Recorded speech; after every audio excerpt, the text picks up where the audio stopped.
ಎಲ್ಲರಿಗೂ ನಮಸ್ಕಾರ. ನಾನು ಡಾಕ್ಟರ್ ಪದ್ಮ ಪ್ರಕಾಶ್, ಚಿಲ್ಡ್ರನ್ ಸ್ಪೆಷಲಿಸ್ಟ್. ಬೆಂಗಳೂರಲ್ಲಿ ಟೆಂಪ್ರೇಚರ್ ಜಾಸ್ತಿ ಆಗಿದೆ, 36-37 ಡಿಗ್ರೀಸ್ ಆಗಿದೆ. ಅಬ್ಬಬ್ಬಾ, ಹೊರಗಡೆ ಹೋಗೋಕ್ಕೆ ಆಗಲ್ಲ, ತುಂಬ ಬಿಸಿಲಿದೆ, ಈ ಥರ ಹೇಳ್ತಾ ಇದ್ದೀವಿ. ಇದಕ್ಕೆ ಕಾರಣ ನಿಮಗೆಲ್ಲ ಗೊತ್ತಿರಬೇಕು, ಜಾಗತಿಕ ತಾಪಮಾನ ಜಾಸ್ತಿ ಆಗ್ತಾ ಇರೋದು. ಯಾಕೆ ರೀಸನ್ ಅಂತ ನೋಡಿದಾಗ, ನಾವು ಅನಾವಶ್ಯಕವಾಗಿ ಮರಗಳನ್ನ ಕಡಿಯೋದು, ಹೆದ್ದಾರಿಗಳು ಮಾಡಬೇಕು, ಬೇರೆ ಬೇರೆ ರೋಡ್ಸ್ ಮಾಡಬೇಕು ಅಂತ ಮರಗಳು ಕಟ್ ಮಾಡ್ತೀವಿ. ಎರಡನೇದಾಗಿ ಮರಗಳು ಬೆಳೆಸ್ತಾ ಇಲ್ಲ. ಇವನ್ ಅರಣ್ಯ ಪ್ರದೇಶನೂ ಕಮ್ಮಿ ಆಗ್ತಾ ಬರ್ತಿದೆ ನಮ್ಮ ಕರ್ನಾಟಕದಲ್ಲಿ ಹಾಗೂ ನಮ್ಮ ದೇಶದಲ್ಲೂ.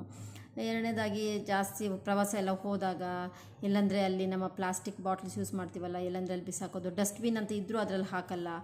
ಸಮುದ್ರದ್ದು ಬೀಚ್ ಕಡೆ ಹೋದಾಗಂತೂ ಅಲ್ಲೇ ಸಮುದ್ರಕ್ಕೆ ಎಸ್ಬಿಡೋದು. ಈ ಥರ ಆದಾಗ ಏನಾಗುತ್ತೆ, ನಮಗೆ ಪಲ್ಯೂಷನ್ ಆಗುತ್ತೆ. ವಾಟರ್ ಪಲ್ಯೂಷನು, ಏರ್ ಪಲ್ಯೂಷನು ಮತ್ತು ಬೇರೆ ಬೇರೆ ನಾಯ್ಸ್ ಪಲ್ಯೂಷನ್ ಅಂತೂ ತುಂಬ ಆಗೋಗಿದೆ ಈಗ.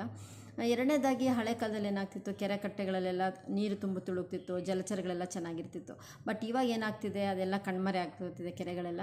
ಸೊ ಆದ್ದರಿಂದ ನೀವು ಈ ಮಾನ್ಸೂನಲ್ಲಿ ಏನು ಮಾಡಬೇಕು, ನೀವೆಲ್ಲ ಪ್ರತಿಜ್ಞೆ ಮಾಡಬೇಕು. ಅಟ್ಲೀಸ್ಟ್ ಮಿನಿಮಮ್ 5-10 ಗಿಡ ನೀವು ನೆಡಲೇಬೇಕಾಗುತ್ತೆ ಒಬ್ಬೊಬ್ಬರು ಸಾರ್ವಜನಿಕರು. ಹಾಗೆ ನಿಮ್ಮ ಮನೆ ಅಂಗಳದಲ್ಲಾದರೂ ನೆಡ್ಬೋದು, ಅಥವಾ ಪಾರ್ಕ್ಗಳಲ್ಲಿ, ಅಂದರೆ NGOs ಮತ್ತು ಗೌರ್ಮೆಂಟ್ ಪ್ರಾಯೋಜಿತ ಕಾರ್ಯಕ್ರಮಗಳ ಜೊತೆ ಕೈ ಜೋಡಿಸಿ. ಎರಡನೇದಾಗಿ ನಿಮ್ಮ ಊರುಗಳಲ್ಲಿ ಎಲ್ಲಿ ಕೆರೆಗಳಿದೆ, ದಯಮಾಡಿ ಹೂಳೆತ್ತೋ ಕಾರ್ಯಕ್ರಮದಲ್ಲಿ ಕೈ ಜೋಡಿಸಿ. ಅವಾಗ ಏನಾಗುತ್ತೆ, ನಮಗೆ ಮುಂದಿನ ಜನ್ರೇಷನ್ಗೆ, ಅಂದರೆ ಪೀಳಿಗೆಗೆ ನಾವು ಒಳ್ಳೆ ಎನ್ವೈರ್ನ್ಮೆಂಟ್ ಕೊಡ್ಬೋದು. ಇಲ್ಲ ಅಂತಂದರೆ ಬರೋ ದಿನಗಳಲ್ಲಂತೂ ಖಂಡಿತ ಬೆಂಗಳೂರಿನ 10 ವರ್ಷದಲ್ಲಿ ಬೆಂಗಳೂರಲ್ಲಿ ಟೆಂಪ್ರೇಚರ್ 40 ಅಲ್ಲ 40 ಡಿಗ್ರಿ ಮೇಲೇ ಹೋಗ್ಬೋದು ಅಂತ ಹೇಳೋಕ್ಕೆ ಇಷ್ಟಪಡ್ತೀನಿ. ಸೊ ಇಂಥ ಒಳ್ಳೆಯ ಸತ್ಕಾರ್ಯಗಳಲ್ಲಿ ನೀವೆಲ್ಲ ತೊಡಗಿಸ್ಕೋಬೇಕು ಅಂತ ಹೇಳ್ತೀನಿ. ನಮಸ್ಕಾರ.